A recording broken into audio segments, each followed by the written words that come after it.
Welcome, future masters. This is a really wild game, and the reason why is you need to watch the bar on the left. So this is some kind of delayed exchange variation Caro-Kann. But it's all pretty basic. Dun dun dun dun dun dun dun dun. So bishop d6. Even if white plays bishop f4, black will play bishop to d6. You're just trying to get those pieces out there and developed. Not trying to be too picky. So he's got this crazy queen-sided pawn attack idea, which you just don't normally see. I don't think it's very good. This game would definitely show that it's not really something to rely upon. It's like, there's nothing I can do to stop b5 specifically, but he's just compromising his development and indirectly king safety to do so. So that's all covered. Queen c7, if he pushes, I take, he takes rook, and castles. Pretty safe, as the computer will show you right there on the bar. So he's not developing really. Rook c1. If you're going to play a4 and b4, you might want to leave the rook on a1, really. Castle or queen c2. I don't think moving rook to c1 is the best move you could make. Certainly not terrible, but it's not logical. When white attacks the g4 bishop, usually moving it back to h5 and g6 is the preferred method. So he pushes. Boy, that rook would have looked better on a1, wouldn't it? So, hey, there you go. Well, I'm going to go and just be safe. Worst case scenario, I'd play b6. And, that knight's going to be super solid, but I'm going to try and do something hopefully better. I was like, really, dude? Okay.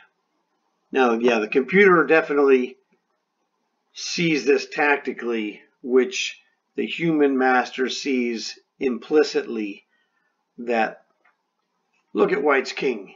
His king is sitting here on e1. He is not castled. He's trying to drum up this business on the queen side with his king not castled. Castle first and then play c4. Don't play c4 first, because look at the bar. The bar drains. It's like, well, he's not really threatening me. My knight was going to go there to hit c4 anyway. Take it off. So knight takes c4, opening the a file for my rook. I'm not winning a pawn here. I'm just playing the right moves. He's going to take it. There's nothing I can do about it. I don't really care. But the problem he has here is his idea, as great as it is to play knight takes c4, fails to the obvious move. And I think you guys should be able to see what the obvious move is. Doink! That's not failing. It's just like he's got two weak pawns for no reason other than he didn't want to take the time to safeguard his king. So he can't play knight takes my bishop because I just check him. And if he retreats back, which is, knight on c4 to d2 is probably a good move. Just admit that this wasn't the greatest idea in town and try not to get destroyed as a result. No, he's a superstar, king to f1. So it's looking kind of ugly. So knight to d5 is just filling the hole that you'll notice the d4 pawn is isolated. So one of the things you want to do against an isolated pawn is to occupy the blockade square In this case, d5 with a minor piece, preferably a knight. So this is the perfect piece to stick there. But I'd stick a bishop there if I needed to, whatever. This will prevent him from opening the position, you know, in the future. His knight move with attack on my queen, discovered attack from this rook, is really irrelevant. There's nothing he could do. So this is now this is my spidey senses telling me there's no way knight on c4 to anything really bugs my queen at all. So he plays g4. Again, I had already been planning to go to g6 because that's the standard sequence for this bishop. So this is this is a snap move. There's nothing to worry about. You know, that's h3, bishop h5 is a snap decision. g4, bishop g6, snap decision. When you have obvious moves that are part of your general opening plan, execute those moves in the right sequence like this I did. Don't hang around.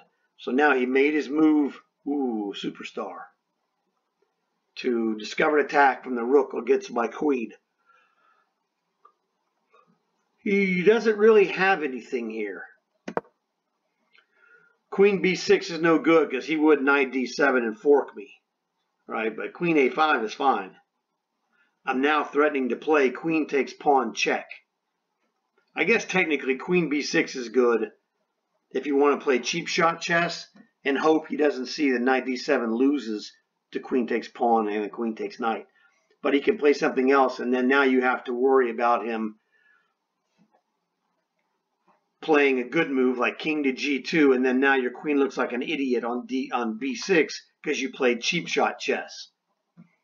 Cheap shot chess is going to get you into trouble. Play the move that is good, not the move that's trappy when you're winning. Now, I don't have a bar in the game because that would be cheating. But I'm feeling my positional understanding says that I had the advantage with his shattered pawns. You know, his b5 pawn is weak, where my b7 pawn is not weak because it's further back near guardians. The d4 pawn is weak. It's unattacked, but it is a weak pawn, and so my knight exploits the weakness by camping on d5. So his position is noticeably inferior, but not lost. So when you have a superior position, just play the good moves. Queen a5 was a very good move, in my opinion. Okay, now at some point I also anticipated if he plays knight on e5, takes the bishop on g6, I'm going to recapture with f takes g6, opening the file for that f8 rook, not even worrying about the e6 pawn being backwards. We're going to we'll trade off the backwards e6 pawn to have the open f file. Actually, half semi-open f file. Open for our attack, let's put it that way. So, chop suey. In the moment, that seemed like an okay move. And actually, you know, that's okay. It's not terrible. I'd like to keep that, but I had some idea. Could I have just taken this without taking that? I could just take that, right? I could just play queen takes. Well, there's some other added stuff. I mean, I have queen d5 upcoming, potentially. I don't know. Knight takes e3 probably isn't the right move. Let's see what the computer. I didn't pay attention what the computer say. When I took then bishop, yeah, it was okay. You know, actually it likes it. Wow. It felt right. I just, you know, I can't honestly tell you what I was thinking. It just felt like the right move, and I don't know why. My spidey senses, man, I'm telling you. Spidey senses are real in chess, okay? So you just looked at it right there. My spidey senses told me knight takes e3. I guess that was so that if he tried to play rook b1, he couldn't play like bishop d2 and pound my bishop with his with a pin. So And again, there he goes. You know, I already told you what my anticipated move was going to be, because this looks really good and dangerous. This is dangerous for white because I have rook a2 check upcoming. I have queen to d5. You know, potential nastiness on the horizon, as they say. You know, the bishop is all right. Bishop d6 could be useful. He played that move, and it was like, oh, dude, I was like, he's going to take my pawn on e6. And so I looked at rook takes knight. You know, rook takes knight looked okay because queen takes pawn check, rook to f7, snap back, wins a piece. But the problem is, if I play rook takes knight, king takes rook, rook f8 check. So what? That's what my father would say. So what? Actually, it isn't bad. But, you know, I was looking at this, and it took me a little while to see the killer move, which was queen e2 check. At this point, he's toast. I hit him with the rook takes on f3, threatening checkmate. Actually, two different checkmates. Rook g3 checkmate, as well as queen f2 checkmate. He played the move I anticipated. Queen takes e6 check, which is the best move. But I hammered him. I hammered him with king h8, and he thought he had me, you know, pretty good with rook checks. And then I hit him with the move that was not expected from his perspective. And you might want to pause this. Give yourself like 60 seconds. See if you can figure out the move.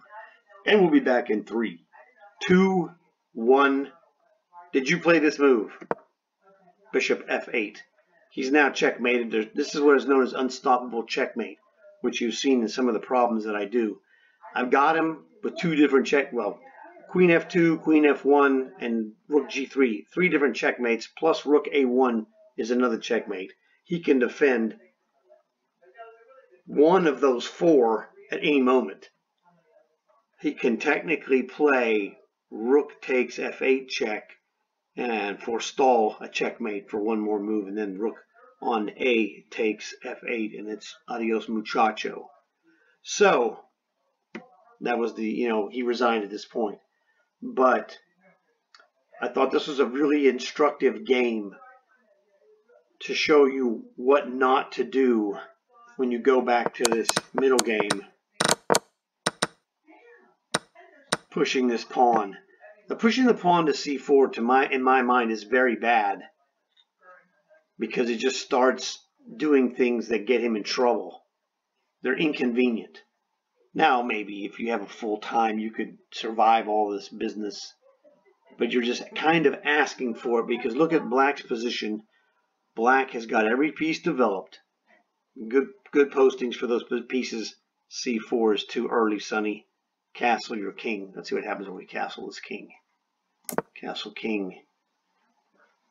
Better. That's better for him.